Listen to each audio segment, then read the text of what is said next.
Dear student, आज मैं आपके सामने एक न्यू चैप्टर स्टार्ट करूंगा, रिप्रोडक्टिव हेल्थ। ह्यूमन रिप्रोडक्शन में हमने बहुत टॉपिक को कवर किया है जो भी इम्पोर्टेंट था।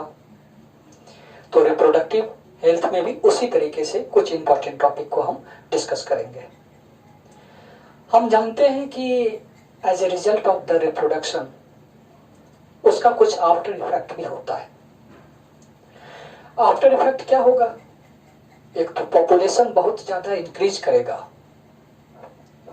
ह्यूमन रिप्रोडक्शन कंप्लीट प्रोसेस को बताता है, ह्यूमन रिप्रोडक्शन को सिखाता है, लेकिन उसका आफ्टर इफेक्ट क्या होगा उसके बारे में ये चैप्टर सॉल्यूशन देता है।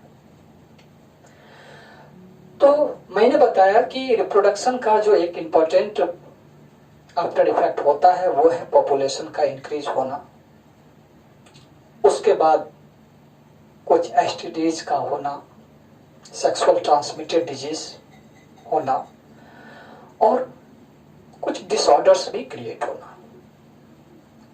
तो उस सभी के बारे में इस चैप्टर में दिया गया है।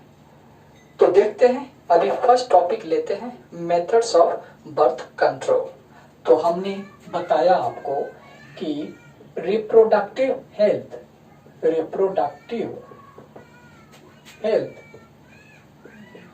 इस रिप्रोडक्टिव हेल्थ में फर्स्ट जो मैं ले रहा हूं टॉपिक वो है मेथड्स ऑफ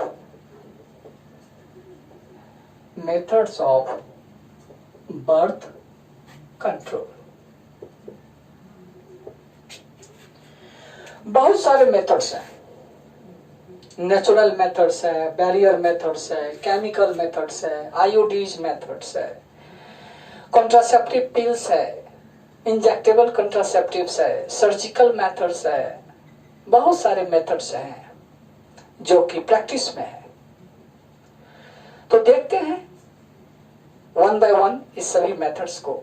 लेकिन इस मेथड्स को स्टार्ट करने से पहले हम ये समझ लेते हैं कि जो कॉन्ट्रासेप्टिव्स होता है, जो एक आइडियल कॉन्ट्रासेप्टिव होता है, उसमें क्या क्वालिटी होना चाहिए। आइडियल कॉन्ट्रासेप्टिव्स में जो क्वालिटी होना चाहिए, सबसे पहले ये यूजर फ्रेंडली हो, मतलब यूज करना बिल्कुल सिंपल हो, हर कोई यूज कर सकता है, उस यूज करने में कोई बहुत बड़ा टेक्नोलॉजी ना लगे, ऐसा होना चाहिए, बिल्कुल फ्रेंडली हो। दूसरी बात यह है कि इसका इफेक्ट ना हो, साइड इफेक्ट नहीं हो, और हो भी तो बहुत लिस्ट हो। तीसरी बात, ये रिवर्सिबल हो, ऐसा नहीं कि कॉन्ट्रासेप्टिव का यूज हम कर रहे हैं और उस कॉन्ट्रासेप्टिव के यूज के वजह से अब हमेशा के लिए फर्टिलिटी खत्म हो गई, ऐसा नहीं होना चाहिए। और उसके बाद हम ये भी दे सकते हैं कि ये इफेक्टिव भी होना चाहिए। प्रेगनेंसी को रोकना चाहते हैं उसके लिए बिल्कुल इफेक्टिव होना चाहिए।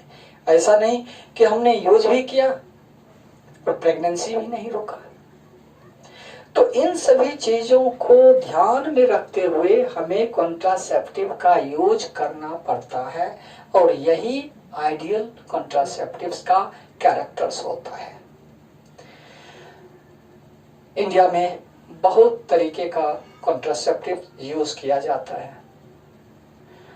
हम अब मेथड्स की बात करेंगे, जिसमें फर्स्ट मेथड्स हम लेते हैं नेचुरल मेथड्स। इस नेचुरल मेथड्स के अंदर अल्टीमेटली क्या होगा? नेचुरल मेथड का मतलब नाम से स्पष्ट है कि हम इसमें वैसे मेथड्स का यूज करेंगे जिसमें किसी भी तरीके का क्या बाहर एक्सटर्नल मेडिसिन की जरूरत नहीं है, नेचुरल है। इसका मतलब यह है कि ये आपके नॉलेज बेस्ड मेथड है। इसमें फेल्योर रेट भी है। आप आगे देखेंगे कि सबसे ज्यादा फेल्योर रेट होता है नॉलेज के अभाव में। तो नॉलेज बेस्ड ये नेचुरल मेथड है, और इस नेचुरल मेथड्स के अंदर भी 3 मेथड्स हैं। जैसे इसमें सेफ मेथड होता है, जिसको हम रिदम मेथड भी कहते हैं, और दूसरा विथड्रॉल मेथड्स है, और तीसरा लैक्टेशनल एमेनोरेया है।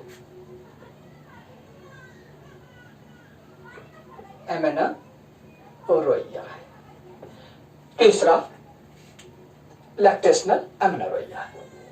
ये जो सेफ मेथड है, इस सेफ मेथड के अंदर क्या, इस सेफ मेथड का एक और भी नाम है रिदमिक मेथड।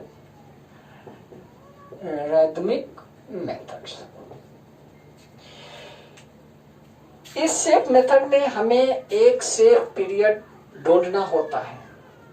सेफ पीरियड मतलब किस टाइम में कॉपुलेशन हो, इंटरकोर्स हो, क्वाइटस हो तो प्रॉब्लम नहीं होगा, और किस टाइम में प्रॉब्लम होगा, इस चीज को समझना होगा। तो इसके लिए आपको जाना होगा ओवुलेशन के साइकिल पे, इसके लिए आपको जाना होगा 1 सेकेंड मेंस्ट्रुएशन साइकिल पे। मैंने आपको याद होगा कि मेंस्ट्रुएशन साइकिल में मेंस्ट्रुअल क्लॉक बताया था, और मेंस्ट्रुअल क्लॉक में मैंने बताया था कि 14th डे में ये अल्टीमेटली ओवुलेशन होता है। 14th डे में ओवुलेशन होता है। तो मैं फिर से एक मेंस्ट्रुअल क्लॉक बना रहा हूं। ये फर्स्ट है, ये 14th डे है, यही LH सर्ज करता है और अल्टीमेटली ग्राफियन फॉलिकल्स यही रैप्चर्ड होता है और सेकेंडरी ओसाइट निकलता है। आपको ये समझ में आ गया होगा कि ये सेकेंडरी ओसाइट यहाँ निकलता है, ये ओवुलेशन होता है। लेकिन सवाल ये है, अब आपके LH का जो सर्ज हुआ और यहाँ एस्ट्रोजन का लेवल ज्यादा हुआ, जो कि क्या किया, जिसके वजह से ये ग्राफियन फॉलिकल्स रैप्चर्ड हुआ और ओवुलेशन हुआ। अब हमें ये देखना है कि इसके आगे और पीछे का क्या है।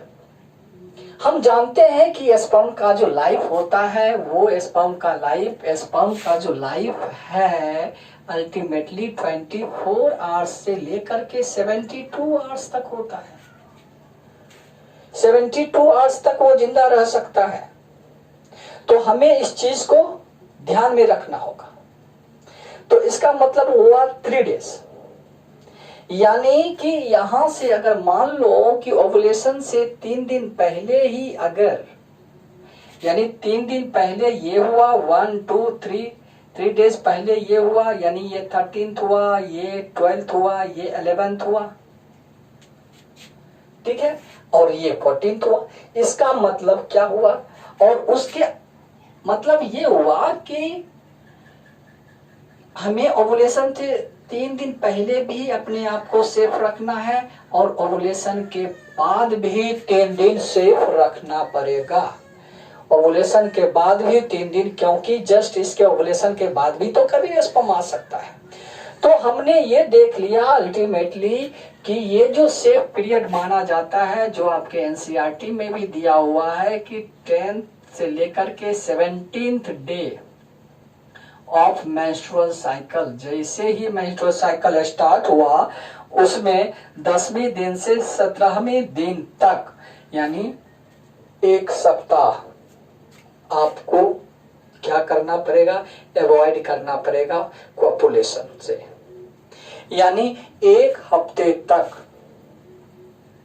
क्या है, ये अनसेफ पीरियड है। ये अनसेफ पीरियड है।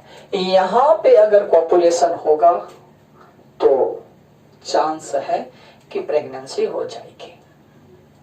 इसीलिए इसी टाइम को अवॉइड करना होता है।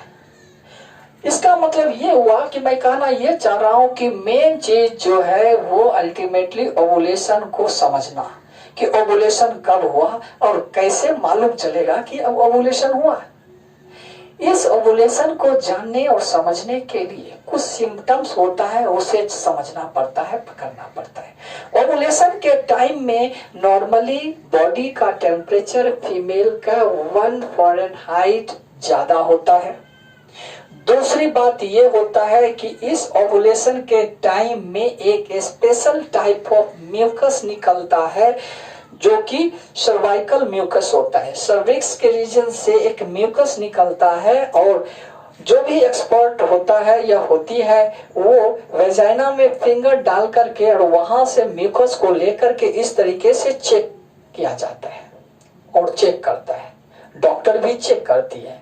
और ये जो म्यूकस है ये स्लिपरी होना चाहिए और ये स्ट्रेचेबल होना चाहिए। इस तरीके से अगर करें तो एक क्या होगा, एक वायर लाइक स्ट्रक्चर बनना शुरू हो जाता है, स्ट्रेचेबल है, स्ट्रेचेबल है, इस तरीके से होना है। तो ये अगर सिम्टम्स आ रहा है तो समझ लो कि she has undergone the ovulation. और अगर ओवुलेशन हो गया तो आप बिल्कुल 1 वीक तक अवॉइड कीजिए। और अगर 1 वीक तक अवॉइड करेंगे और बाकी फिर कोई दिक्कत नहीं है, बाकी का पीरियड बिल्कुल सेफ है, यानी 17th डे के बाद 28th डे तक नेक्स्ट मेंस्ट्रुएशन जो भी है वो सब सेफ है। इवन मेंस्ट्रुएशन जो 3 to 4 डेज के लिए चलता है, उस 3 to 4 डेज के बाद का भी जो पीरियड बनता है 10 दिन तक, वो बिल्कुल सेफ माना जाता है। यानी मेंस्ट्रुएशन खत्म हुआ 1 हफ्ते तक ऑलमोस्ट सेफ है, बीच में 1 हफ्ते खतरनाक है और फिर उसके बाद 2 हफ्ते सेफ है। तो ये आपको समझ में आ गया होगा कि इसी को हम कहते हैं सेफ मेथड। अगर इस चीजों को आप ध्यान में रखेंगे तो शायद ये मेथड कामयाब हो जाएगा। गलती कहाँ होती है? गलती यहाँ हो जाती है कि एग्जैक्ट ओवुलेशन का डेट मालूम नहीं चल पाता, पहली बात। दूसरी बात, अगर ओवुलेशन का डेट नहीं मालूम हुआ, दूसरी बात कि मेंस्ट्रुएशन कब स्टार्ट हुआ, एग्जैक्ट आदमी को ये भी नहीं मालूम हो पाता है कि मेंस्ट्रुएशन का दिन कब था। अनुमान लगाने में 1 से 2 दिन आगे पीछे हो जाती है और वहीं पे काम खराब हो जाता है। इसीलिए कैलेंडर में डेट को क्या टिक कर देना चाहिए कि हाँ इस दिन मेंस्ट्रुएशन स्टार्ट हुआ, और इसी के वजह से इसको कैलेंडर मेथड भी बोलते हैं। सेफ मेथड या रिदम मेथड्स या कैलेंडर मेथड्स एक ही होता है। आगे की बात हम देखते हैं। जो नेक्स्ट मेथड है वो है विथड्रॉल मेथड या क्वाइटस इंटरप्टस। इस क्वाइटस इंटरप्टस से पहले मैं थोड़ा सा इसके बारे में और मैं बता दूं कि सेफ मेथड जो होता है ये 20 to 30% अनसेफ है। कहने का मतलब ये हुआ कि ये जो फेल्योर रेट होता है इसका 20 से लेकर के 30% तक इसका फेल्योर रेट है, फेल्योर रेट है। तो इस फेल्योर रेट को आपको रोकना पड़ेगा अपने नॉलेज को इंक्रीज करके, क्योंकि यही ओवुलेशन को आपको समझना होगा, एग्जैक्ट ओवुलेशन का सिम्टम्स पकड़ना होगा। इसी में दिक्कत होती है और इसी की वजह से इतना ज्यादा फेल्योर रेट है भी। मैंने बताया कि आगे का है विथड्रॉल मेथड्स या क्वाइटस इंटरप्टस मेथड्स, मैंने लिखा था। विथड्रॉल मेथड या क्वाइटस इंटरप्टस मेथड्स क्या है?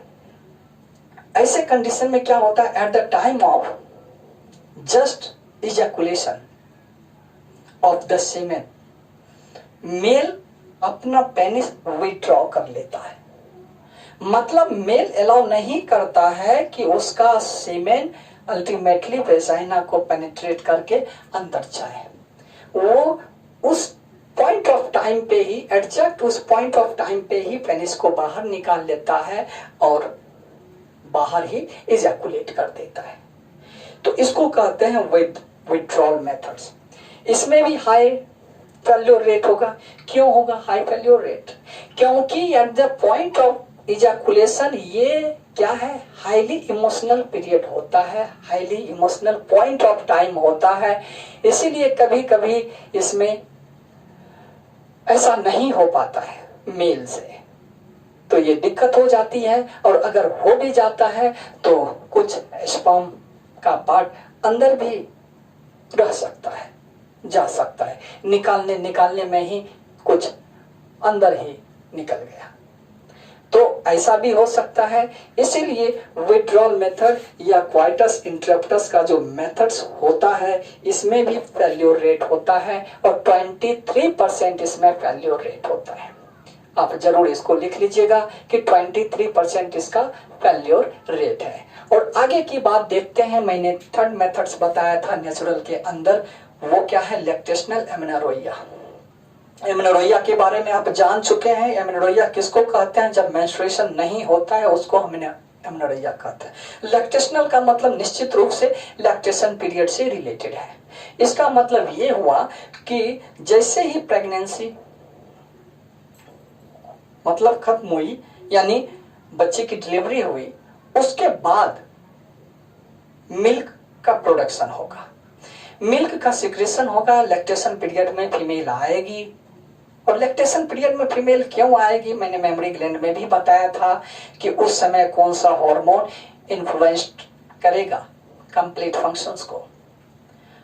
तो हमने ये भी देखा था कि उस टाइम में जो मिल्क के सिक्रेशंस करवाता है वो होता है प्रोलैक्टिन, और लैक्टेशनल पीरियड में प्रोलैक्टिन हमेशा वो क्या होगा, ज्यादा होगा। और एक मजे की बात है कि अगर प्रोलैक्टिन का लेवल बॉडी में, फीमेल बॉडी में ज्यादा है, यानी लैक्टेशनल पीरियड में जब ये प्रोलैक्टिन का लेवल ज्यादा रहेगा, वैसे कंडीशन में ये प्रोलैक्टिन इनहिबिट करेगा एफएसएच को। प्रोलैक्टिन इनहिबिट करता है एफएसएच को। मैंने बताया कि FSH, और FSH कहाँ होता है, यहाँ FSH यानी कि फॉलिकल्स के ऊपर एक्ट करता है। और ये कहाँ से आता है, आपको मालूम है कि एंटीरियर पिट्यूटरी, और फिर ये कहाँ से आता है, आपको मालूम है कि हाइपोथैलेमस के, जब GnRH एक्टिव होता है तो। यानी अगर प्रोलैक्टिन ज्यादा है, FSH ही नहीं एक्टिव होगा, तो निश्चित रूप से एस्ट्रोजन भी इससे नहीं निकलेगा। और ऐसे कंडीशन में क्या होगा, ऐसे कंडीशन में ओवुलेशन नहीं होगा, और जब ओवुलेशन ही नहीं होगा तो निश्चित रूप से ये सेफ पीरियड माना जाएगा। यानी लैक्टेशनल एमेनोरेया के कंडीशन में जब प्रोलैक्टिन डोमिनेंट होता है, ये क्वेश्चन आता है कि लैक्टेशनल एमेनोरेया में कौन सा हार्मोन डोमिनेंट होता है, तो मैंने बताया प्रोलैक्टिन डोमिनेंट होता है। वैसे कंडीशन में प्रेगनेंसी का होना पॉसिबल नहीं हो पाता है। और लेकिन ये प्रोलैक्टिन हमेशा काम नहीं कर पाता है। स्टार्टिंग के 4 to 6 मंथ तक लैक्टेशनल पीरियड का ये up to the maximum period of 6 month तक ये इफेक्टिव होगा, और उसके बाद इसका इफेक्ट खत्म हो जाता है। उसके बाद इसका इफेक्ट खत्म हो जाता है। क्यों इफेक्ट खत्म हो जाता है, क्योंकि बच्चा उसके बाद डिपेंडेंट होने लगता है, बच्चे को ऊपर से कुछ खाने के लिए दिया जाना शुरू कर दिया जाता है, और अल्टीमेटली ब्रेस्ट सकलिंग कम होना शुरू हो जाता है। और जैसे ही ब्रेस्ट सकलिंग कम होता है वैसे वैसे धीरे धीरे प्रोलैक्टिन कम होना शुरू हो जाता है, प्रोलैक्टिन का इफेक्ट कम होने लगता है, और ये FSH बढ़ना शुरू हो जाता है। तो ऐसे कंडीशन में फिर FSH फिर एक्ट करना शुरू कर देगा, और एक नॉर्मल साइकिल को फिर से वो अटेंड कर लेगा। तो उम्मीद है आपको ये सारी चीजें समझ में आ गई होगी कि नेचुरल मेथड्स के अंदर में 3 मेथड्स है, किस तरीके से क्या मेथड्स है और कहां से क्वेश्चंस आ रहा है। फिर मैं नेक्स्ट टॉपिक, नेक्स्ट मेथड्स के बारे में बताऊंगा। Thank you for watching me.